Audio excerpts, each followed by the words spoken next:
afternoon. My name is Theodore Roosevelt.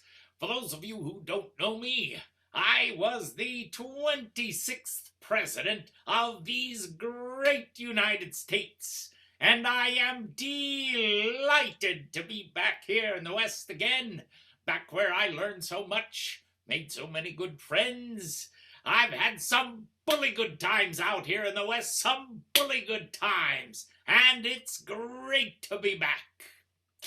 However, I must admit that there are a few things that I miss when I leave the big cities behind for the wide open spaces of the West. Like the fine restaurants that populate the ethnic neighborhoods and surround you with flavor and aroma from faraway countries. Why, visiting those restaurants is like taking a trip around the world. It's an adventure in eating, and I love it, as you can see.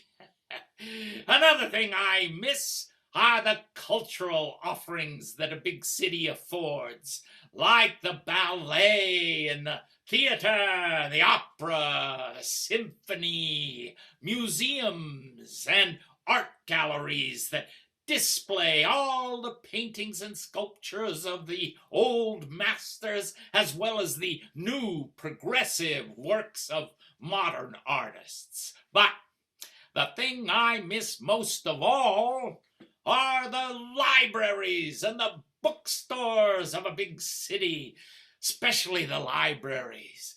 The public library, the law libraries, the private collections that contain all the books that have ever been written, just waiting to be opened and enjoyed by all who are curious. A library is a wonderful place, a haven, a harbor, a sanctuary, a study, full of all the accumulated wisdom of the past and all the bright new predictions of the future. And each and every person in this great country of ours is given equal access to all that information, no matter if they're fat or thin, rich or poor, black or white, red or yellow, Christian or Jew. Libraries are for everyone. They are truly an American democratic institution. And the only thing a person needs to know to use one is how to read. And I believe that every true American who expects to be a good citizen of this great country of ours must know how to read. I can still remember how surprised my ranch hands were when I first took some books from my library out to the bunkhouse for them to read. They already thought I was somewhat of a joke out here because of my spectacles, which are a sign of a flawed character out here in the West, physical defect, you see, and my high-pitched voice, which was considered unmanly, and my odd Eastern manners, which branded me as a green-horned Eastern dude. Now I expected these rugged men of the West to know how to read? How could I, who once tried to stop a stampeding herd of cattle by yelling at my men to hasten forward, quickly there, be expected to teach them anything? But I could. I could teach them something that could be more valuable to them than learning how to ride a horse. I could teach them how to read. And as I said before, anyone who expects to be a good citizen of this great country of ours must know how to read. So I was bound and determined to educate my ranch hands and make them into good American citizens. They were a little hesitant at first, since they'd never had a boss who'd wanted to teach them how to read before, but they eventually gave up their card games, their guitar playing, and spent their evenings learning how to read. And I kept after them night after night, and they slowly got the hang of it, and after a while, they became quite pleased with themselves. Started to read newspapers to each other, or paperback dime novels about themselves, how the West was being won, and I'd take them out some of my good books from my library, and they'd read them to each other, and they'd read their letters from home, and cans and labels and catalogs, just about anything they could get their hands on. And you know, the greatest thing about learning how to read is you learn how to write too. So, for the first time since most of them had left home, they were able to write back and tell their friends and family all about their new adventures and their new friends and how much they missed and loved everyone. It was great for their morale, and their families were delighted. It was just another one of those odd habits that their boss, Mr. Roosevelt, insisted upon. And in return, they taught me how to rope and ride and brand during the day, and I taught them how to read and write at night. And together we shared our talents and molded ourselves into rugged, educated Americans, developed a mutual love and respect for each other that will last for a lifetime.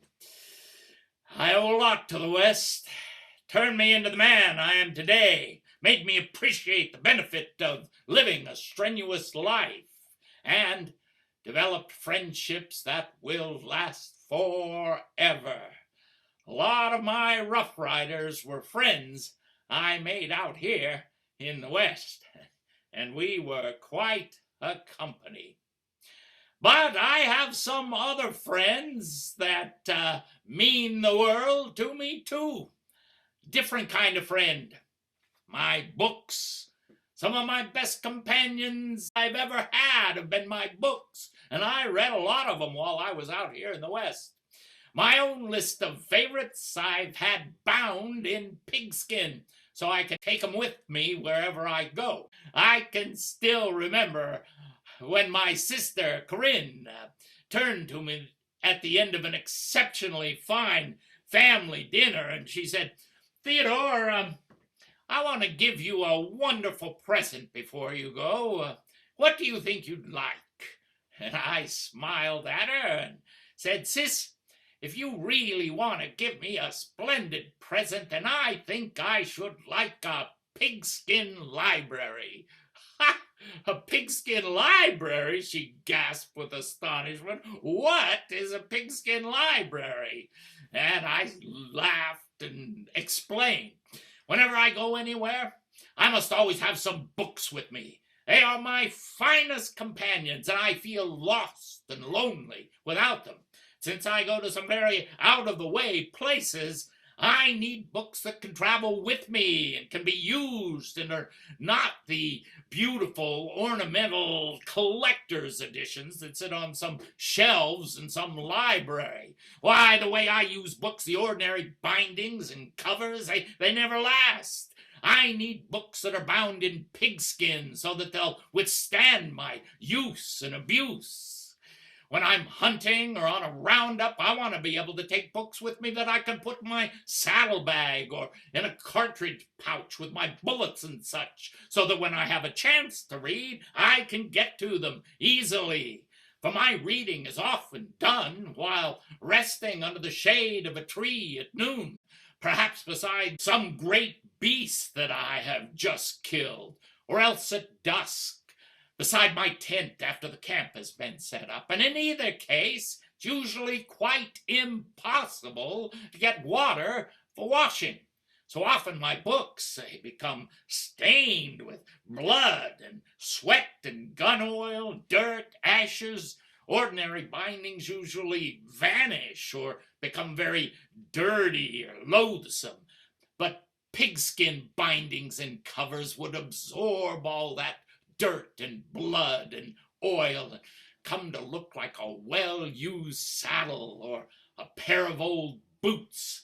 So if you really want to give me the perfect present, sis, I would rather have a pigskin library than anything else. Well, she agreed, asked me what books I wished to be bound. So I gave her my list, and later it got published in Scribner's magazine, created such a stir that all sorts of famous men began making their own lists of best books because they felt that mine was lacking. Most notable was President Eliot's list, the president of Harvard University. He created his 5-foot library, and it was a very fine list indeed, but it had its omissions as well. There just is no such thing as a list of 100 best books, and my pigskin library was not meant as such. Few of the books on my list I take with me anywhere, anytime, but most of them I'd gladly exchange for others once I'd read them. Personal taste in reading is just as powerful as personal taste in eating. I like apples and pears, peaches, pineapples, but I do not like bananas, alligator pears, or prunes. Now, at times, on roundups, I have been exceedingly sorry I could not learn to like prunes, but I simply could not make myself come to like them, and that's all there is to it. And it's the same with reading. I read and reread Macbeth and Othello, but not King Lear or Hamlet. Now I know perfectly well that King Lear and Hamlet are just as wonderful as Macbeth and Othello, but I know my limitations, and I only read the books that I enjoy. Simply matter of personal preference.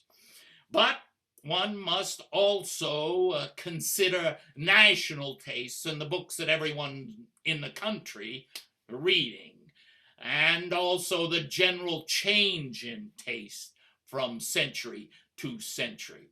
There are, in my mind, 4 books which would be included in any international library created at any time, and they are the Bible, Shakespeare, Homer, and Dante. But after these great works, the rest of any list would depend completely on the individual making the choices, and the country in which they dwell, and the century in which they live. Englishman, German, Frenchman, Italian, they would all draw up totally different lists simply because each must be a child of their own nation and their own time. So again, my pigskin library, as well as Mr. Eliot's 5-foot library, are lists of good books, not necessarily the best books ever written. I enjoyed my years out here in the West very much, but I felt if I was really going to do something big with my life and really make a difference in this world, make a contribution to my country, then I would have to do more than just my writing and ranching and hunting. So that's why I became a soldier and a politician to serve my country. You know, what counts in a person or in a nation is not what that person or nation can do, but what they actually do. And scholarship and education are the same way. If education consists of just learning and finds no expression in action or production, it may be of interest and value to the individual who's learned it, just as the ability to shoot well at clay pigeons may be of interest and value to them, but it ranks no higher unless it finds expression in achievement. Education is of worth only when it is productive, when you do something with it. When a student just doesn't receive and take and acquire knowledge, but gives something back as well. So, let me encourage you, all of you, visit your local library, if you have one in your area, and if you don't, well, then Borrow some books from your friends or your family. But whatever you do, learn to enjoy reading and the adventure of books. It will change your life forever, just as it has changed my life and the life of my ranch hands. If you haven't picked up a good book in a while, do so. Read it, enjoy it, study it, and afterwards share your newfound knowledge with someone, either in conversation or in a letter or some other productive manner. Reading is bully, and I'm big on it. So are your libraries. I know you'll enjoy reading a good book, and you'll become a better person for doing it. Your library is waiting to introduce you to worlds you've never dreamed of, and there are books waiting to take you on adventures you'll never forget. So what are you waiting for? Check out a good book, read it. There's nothing I like to do better. It's bully good fun. And if you are really good with words, you can write a book too. First book I wrote was on the naval battles of the War of 1812, because the text that we were studying was so lacking, and I knew I could do a better job. After that, I wrote some biographies, some books on my life out here in the West, a book about the Rough Riders, one about my African safaris, and an autobiography too. Reading and writing, there's nothing like it. It's what makes us different from the animals. It's what makes us human. Books can be some of your best friends, so enjoy them, share them. Take my word for it. Reading is bully.